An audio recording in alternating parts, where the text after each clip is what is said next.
चाहिँ अर्घाखाँची स्थित सुपा देउरालीमा आइपुगेको छु, जहाँ चाहिँ हाम्रो सुपा देउराली माताको मन्दिर रहेको छ। यहाँ हाम्रो गुरुबा पनि हुनुहुन्छ, यी बस्दै हुनुहुन्छ यहाँ सबैजना। जय माता की।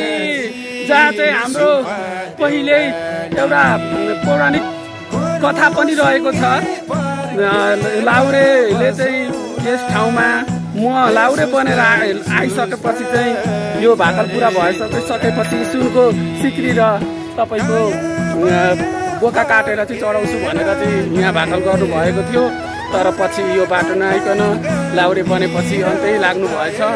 अनि त्यसपछि ल्याएर चाहिँ माताले चाहिँ उहाँ बारीभित्रमा चाहिँ तपाईँको टाँसिदिनु भएछ लाउरेलाई।